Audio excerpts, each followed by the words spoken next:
Thanks so much for joining us once again. 55 and 5 right here. It's 55and5.com, YouTube ad-free shows.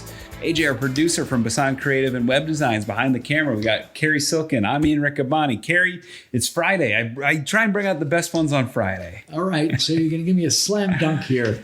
Well,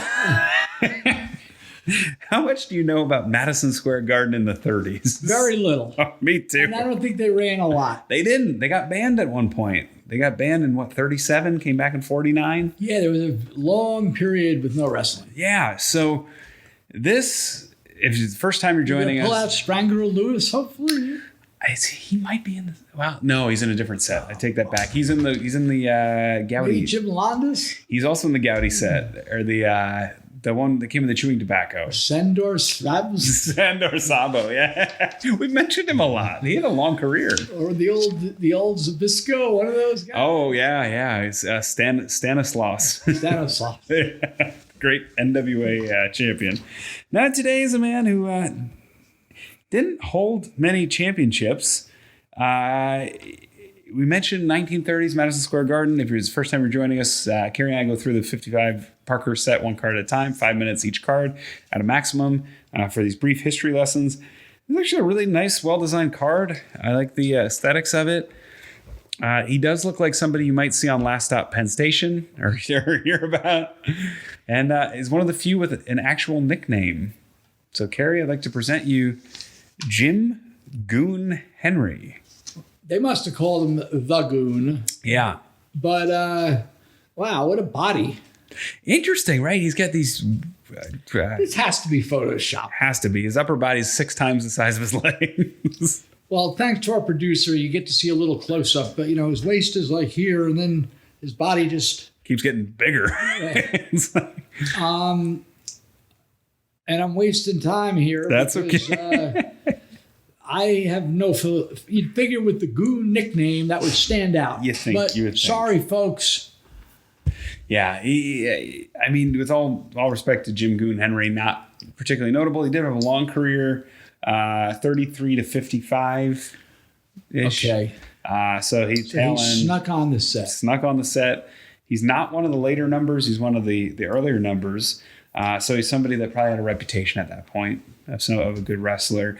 His first match that anybody has record of, 33, Jack Curley Promotions, Madison Square Garden. Well, you still had to be something, right, to be on a card in New York City, no matter what period of time it was. Well, at the time, they were only featuring 1 or 2 matches, right?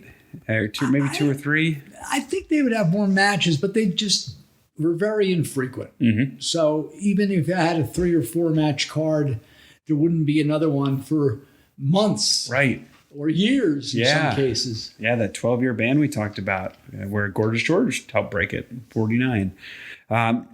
Again, not uncommon to see him at the top of the card for what became Crockett, which was ESCW, Eastern States Championship Wrestling. Okay. That later evolved into Crockett and Charlotte and so on through the Crockett family, and Tom Pack Sports in St. Louis.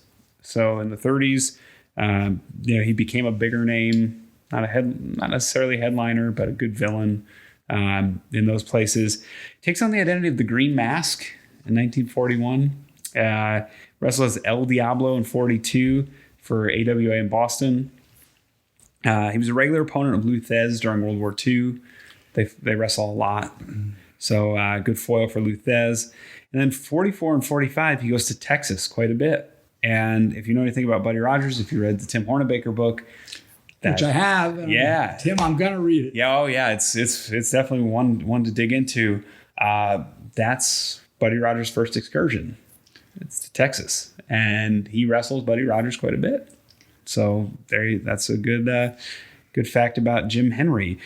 Becomes a regular tag team partner of Frank Marconi, and toward the end of his career, he starts to win some tag team championships. He becomes a good tag wrestler. The last results are in 55. They kind of stop in Denver. There's a promoter named Jim Henry Promotions, that promotes cards in Denver. Not coincidentally, right after he stops wrestling. I think it's the same person. I think it's safe to say it's the same person. There's a result in Denver for him wrestling, and then there's suddenly Jim Henry Promotions promoting wrestling in Denver. I think it's the same guy. Maybe. Sounds like it. Yeah, it sounds like he ended up promoting about 6 shows in Denver.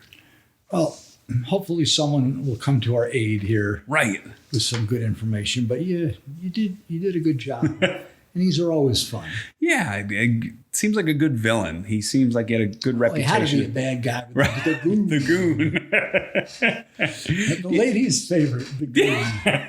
Do you think anybody remember the hockey player when Bill Irwin Yes. wrestled as the Goon? Do you think anybody in WWF would have known that Jim the Goon? I mean, Arnold Skolin would have seen him, and he would have been around Right. for those 40 years. But at that point, I think it's probably fair game Yeah, I mean, you really had to be a veteran to to know. the Goon.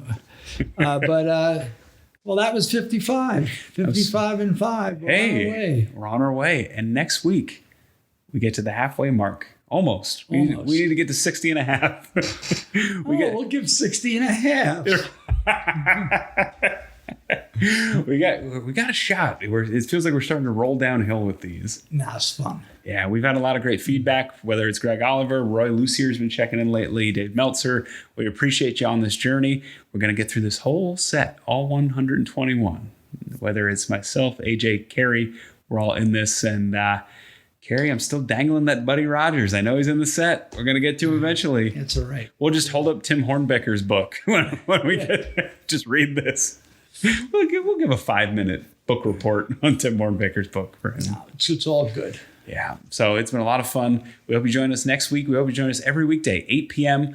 They drop as new releases here on YouTube, 55and5.com. Thanks so much for joining us. We'll see you next time.